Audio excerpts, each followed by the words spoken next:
രമ്യാസ് വേൾഡിലേക്ക് എൻ്റെ എല്ലാ കൂട്ടുകാർക്കും ഒരിക്കൽ കൂടി സ്വാഗതം. അപ്പോൾ വീണ്ടും പാഷൻ ഫ്രൂട്ടുമായിട്ടാണ് കേട്ടോ വന്നിരിക്കുന്നത്. ഇന്ന് നമുക്ക് പാഷൻ ഫ്രൂട്ട് വെച്ചിട്ട് ഒരടിപൊളി ചമ്മന്തി ഉണ്ടാക്കിയാലോ. അപ്പോൾ ഈ അധികം മൂപ്പെത്താതെയൊക്കെ പൊഴിഞ്ഞു പോകുന്ന പാഷൻ ഫ്രൂട്ടൊക്കെ ഉണ്ടല്ലോ, അതൊക്കെ വെറുതെ കളയണ്ടാട്ടോ കൂട്ടുകാരെ. ഇനി അതൊക്കെ നമുക്ക് ഇങ്ങനെ ചമ്മന്തി അരയ്ക്കാം. അധികം ഇൻഗ്രീഡിയൻസും ആവശ്യമില്ല കേട്ടോ. പാഷൻ ഫ്രൂട്ടിൻ്റെ ഗുണങ്ങൾ കൂട്ടുകാർക്ക് അറിയാലോ, ഒത്തിരി ഗുണങ്ങളുള്ളതാണ്. അപ്പോൾ നമുക്കിതുകൊണ്ട് ചമ്മന്തി ഉണ്ടാക്കാം. വീഡിയോ സ്കിപ്പ് ചെയ്യാതെ തന്നെ കണ്ടോ കൂട്ടുകാരെ. ഇതിനായിട്ട് ഞാനിവിടെ 3 പച്ചമുളക് എടുത്ത് വെച്ചിട്ടുണ്ട്, 4 ചെറിയ ഉള്ളി എടുത്ത് വെച്ചിട്ടുണ്ട്, അതുപോലെ ഒരു അരമുറി തേങ്ങ ചിരവിയത് ഞാനിവിടെ എടുത്ത് വെച്ചിട്ടുണ്ട് കേട്ടോ.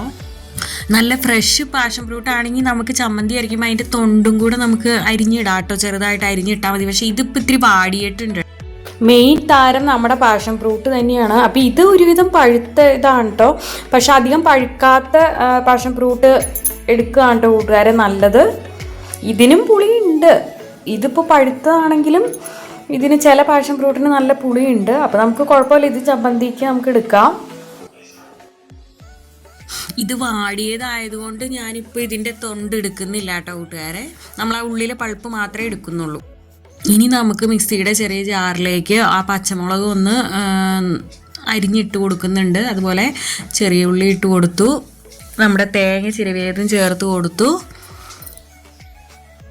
പിന്നെ നമ്മുടെ ആ പാഷൻ ഫ്രൂട്ടിൻ്റെ പൾപ്പും കൂടെ നമുക്ക് ആ ഉള്ളിലെ ഇത് മൊത്തം നമുക്ക് ഇതിലേക്ക് ഇട്ട് കൊടുക്കാം. അപ്പോൾ ആ ഒരു പാഷൻ ഫ്രൂട്ട് ഞാൻ എടുത്തിട്ടുണ്ട്, സ്വല്പം ഉപ്പും കൂടെ ചേർത്ത് കൊടുക്കാം. അപ്പം അങ്ങനെ നമ്മുടെ കിടിലൻ പാഷൻ ഫ്രൂട്ട് ചമ്മന്തി ഇവിടെ റെഡി ആയിട്ടുണ്ട്. ഇത് ചോറിനും കഞ്ഞിക്കും ഒക്കെ നല്ല അടിപൊളിയാണ് കേട്ടോ. ചമ്മന്തിയെ കുറിച്ചപ്പം ഞാൻ പറയേണ്ട ആവശ്യമുണ്ടോ കൂട്ടുകാരെ? കിടു ചമ്മന്തി ആട്ടോ, ഒന്നും പറയാനില്ല. അപ്പോൾ പാഷൻ ഫ്രൂട്ട് ഇഷ്ടമല്ലാത്ത ഏതെങ്കിലും കൂട്ടുകാരുണ്ടോ അല്ലേ? അപ്പോൾ ഉറപ്പായിട്ടും നിങ്ങൾ ട്രൈ ചെയ്യണമെന്നേ എനിക്ക് പറയാനുള്ളൂ. ഒരു പ്രാവശ്യമെങ്കിലും ഇത് ഉണ്ടാക്കി നോക്കേണ്ടതാണ്. പിന്നെ ഞാൻ പാഷൻ ഫ്രൂട്ട് സർബത്തിൻ്റെ ഒരു വീഡിയോ ഇട്ടിട്ടുണ്ടായിരുന്നു കേട്ടോ. അപ്പോൾ അത് കാണാത്ത കൂട്ടുകാരുണ്ടെങ്കിൽ ഒന്ന് പോയി കണ്ടോളൂ കേട്ടോ. ഇതുവരെ എന്നെ സപ്പോർട്ട് ചെയ്ത എല്ലാ കൂട്ടുകാർക്കും ഒത്തിരി താങ്ക്സ് ഉണ്ട് കേട്ടോ കൂട്ടുകാരെ. തുടർന്നും നിങ്ങളുടെ സപ്പോർട്ട് വേണം കേട്ടോ, എന്നാൽ മാത്രമാണ് എനിക്ക് മുന്നോട്ട് പോകാൻ സാധിക്കുള്ളൂ. അപ്പോൾ ആദ്യമായിട്ടാണ് എൻ്റെ വീഡിയോ കാണുന്നതെന്നുണ്ടെങ്കിൽ കൂട്ടുകാർ ചാനലൊന്ന് സബ്സ്ക്രൈബ് ചെയ്യണേ.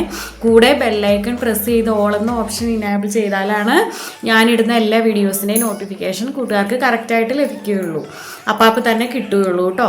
അപ്പോൾ അത് മറക്കരുത്. വീഡിയോ ഇഷ്ടപ്പെട്ടാൽ ലൈക്ക് ചെയ്യാനും കമൻറ്റ് ചെയ്യാനും ഷെയർ ചെയ്യാനും ഒന്നും മറക്കില്ലോ അല്ലേ കൂട്ടുകാരെ.